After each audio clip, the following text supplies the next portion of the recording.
Hi friends, welcome back to our channel government jobs. Prakasam district నుంచి ఒక notification అయితే వచ్చింది. Director of secondary health APVP hospitals district DCHS Prakasam నుంచి వచ్చింది. ఇందులో రిక్రూట్ చేయబోయే పోస్టులు అయితే 6 రకాల పోస్టులు ఉన్నాయి. 10th క్లాస్ క్వాలిఫికేషన్స్తో కూడా కొన్ని పోస్టులు ఉన్నాయి.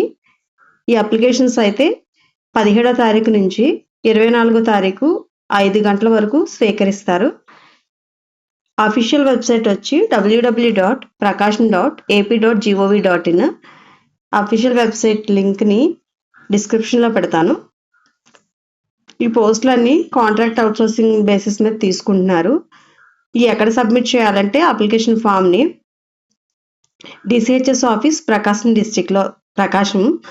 మనం ఈ అప్లికేషన్ ఫామ్ ఇచ్చినప్పుడు మనకు ప్రూఫ్ కింద ఒక నెంబర్ ఇస్తారు, అది మన దగ్గర పెట్టుకోవాలి. ఇందులో తీయబోయే పోస్టులు audiometric technician 1 contract basis 32,670. Lab technician 2 పోస్టులు ఉన్నాయి, అది కాంట్రాక్ట్ బేసిసే 32,670 రూపాయలు. మిగతా 4 రకాల పోస్టులు 10వ తరగతి పాస్ అయితే చాలు. థియేటర్ అసిస్టెంట్ 3 పోస్టులు ఉన్నాయి, 15,000 శాలరీ అవుట్సోర్సింగ్. ఆఫీస్ సబార్డినేట్ 2 పోస్టులు ఉన్నాయి, outsourcing 15,000 salary. Post mortem assistant outsourcing 15,000 salary. General duty attendant MNO or FNO 15,000 salary outsourcing. దీనికి రోస్టర్ పాయింట్ కూడా ఇచ్చారు. ఆడియోమెట్రిక్ టెక్నీషియన్కి వచ్చి ఎస్సీ కేటగిరీలో వస్తుంది. ల్యాబ్ టెక్నీషియన్ వచ్చి 1 SC 1 open category. Theatre assistant వచ్చి 1 SC 2 open category. Office subordinate open category 1, SC 1. Post mortem assistant 2 పోస్టులు ఉన్నాయి, SC 1 open category 1. General duty attendant పోస్టులు 6 ఉన్నాయి. బ్యాక్వర్డ్ క్లాస్కి 1, 3 open category, 1 SC 1 ST. Merit లిస్ట్ని ఈ మెరిట్ లిస్ట్ ఇప్పుడు మనం అప్లై చేసుకునే అప్లికేషన్ వ్యాలిడిటీ 1 ఇయర్ వరకు ఉంటుంది. సో ఒకసారి మనం అప్లై చేస్తే ఏదైనా పోస్టులు వేకెంట్ అయితే నెక్స్ట్ వెయిటింగ్ లిస్ట్లోంచి నేమ్ తీస్తారు, కానీ కొత్తగా నోటిఫికేషన్ అయితే వేయరు. సో మర్చిపోకుండా అందరూ అప్లై చేసుకోండి. ఒకసారి అప్లై చేసుకుంటే 1 ఇయర్ వరకు వ్యాలిడిటీ ఉంటుంది. దీని క్వాలిఫికేషన్స్ వచ్చి audiometric technician BSc audiology or diploma in audiometry టెక్నీషియన్గా వర్క్ చేసి ఉండాలి, చదువు ఉండాలి. ల్యాబ్ టెక్నీషియన్ వచ్చి MSc or BSc MLT DMLT or BSc MLT చేసి ఉండాలి. ఒకవేళ 2 చేసుంటే కనుక ఎందులో ఎక్కువ మార్క్స్ వస్తే వాటిని కన్సిడర్ చేస్తారు. ఇంటర్మీడియట్ వొకేషనల్ చేసుంటే కనుక 1 ఇయర్ గవర్నమెంట్ సెక్టర్లో కానీ వర్క్ చేసినట్టు అప్రెంటిషిప్ చేసినట్టు ఉండాలన్నమాట.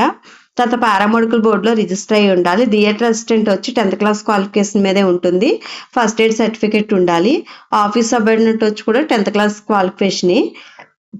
జనరల్ డ్యూటీ అటెండెంట్ కూడా 10th class qualification. Post mortem assistant 10th class qualification అయి ఉండాలి.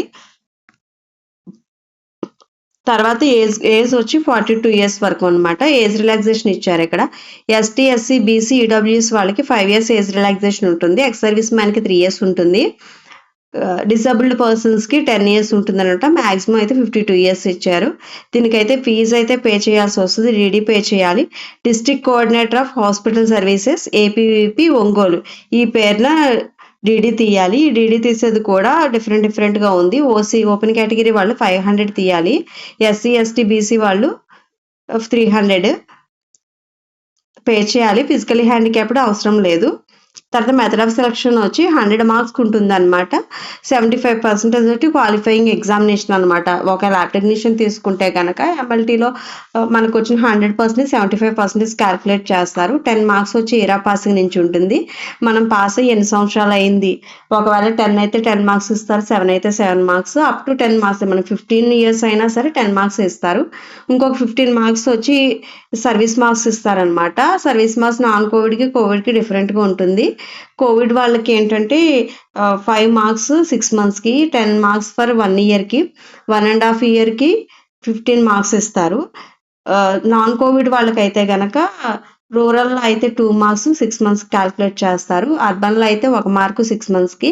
ట్రైబల్‌లో అయితే కనుక 2.5 మార్క్స్ 6 మంత్స్‌కి ఉంటుంది. ఒకవేళ మనము నాన్ కోవిడ్ వర్క్ చేసి కోవిడ్ సర్టిఫికేట్ సబ్మిట్ చేయాలి అనుకుంటే గనుక మన అపాయింట్మెంట్ ఆర్డర్ కంపల్సరీ ఉండాలి. మన సర్వీస్ సర్టిఫికేట్ ఇస్తారు. సర్వీస్ సర్టిఫికేట్ కూడా ఇందులో డౌన్‌లోడ్ చేసుకొని ఈ అప్లికేషన్ ఫామ్ నుంచి మాత్రమే మనం అదే సైన్ పెట్టించుకోవాలి. తర్వాత బ్యాంక్ స్టేట్మెంట్ ఖచ్చితంగా అడుగుతారు. మనం ఆ టైంలో వర్క్ చేసినప్పుడు మనకు సాలరీ పడుతుంది కదా! కోవిడ్ టైంలో వచ్చేసింది. ఆ సాలరీది స్టేట్మెంట్ అయితే సబ్మిట్ చేయాలి. ఇన్ కేస్ మనం సెలెక్ట్ అయిపోయి ఇది లేకపోయినా సరే రిజెక్ట్ చేస్తారు. మనం పెట్టిన సర్టిఫికేట్ కరెక్ట్‌గా ఉండాలి. జెన్యూన్‌గా ఉండాలి. ఫేక్ సర్టిఫికేట్ పెడితే గనక కొంచెం యాక్షన్ తీసుకుంటారనమాట. క్రిమినల్ కేస్ అయ్యి ఫైల్ అవుతాయి. తర్వాత మనకి ఒక 5 ఇయర్స్ వరకు ఎటువంటి జాబ్స్‌కి అప్లై చేయకుండా డిబార్మెంట్ చేసేస్తారు. తర్వాత ఇక్కడ అన్ని సెల్ఫ్ అటెస్టెడే ఉంటాయి. బయటేమి గెజిటెడ్ వాళ్ళతో సైన్ పెట్టించక్కర్లేదనమాట. ఎస్ఎస్‌సి లేతే ఎస్ఎస్‌సి సర్టిఫికేట్ కావాలి. తర్వాత మనం ఏదైతే ఏ జాబ్‌కైతే పెడుతున్నామో ఆ క్వాలిఫైయింగ్ ఎగ్జామ్‌ది సర్టిఫికేట్ ఓడి. తర్వాత మార్క్స్ మెమో, పారామెడికల్ బోర్డ్‌లో రిజిస్టర్ అయినట్టు registration certificate, up to date renewals ఉండాలి. 4th నుంచి 10th క్లాస్ వరకు స్టడీ సర్టిఫికేట్స్ ఉండాలి.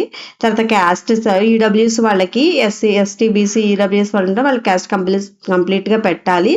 కంపల్సరీగా పెట్టాలి. ఆ క్యాస్ట్ సర్టిఫికేట్ పెట్టినప్పుడు ఓసీ వాళ్ళు అయితే గనుక ఈడబ్ల్యూఎస్ ఈ అకాడమిక్ ఇయర్‌కి సంబంధించి పెట్టాలి. తర్వాత ఒకవేళ ప్రైవేట్‌లో 10th క్లాస్ అట్లా చదివిన వాళ్ళు ఉంటారు కదా! వాళ్ళైతే రెసిడెన్స్ సర్టిఫికేట్ పెట్టాల్సొస్తుంది.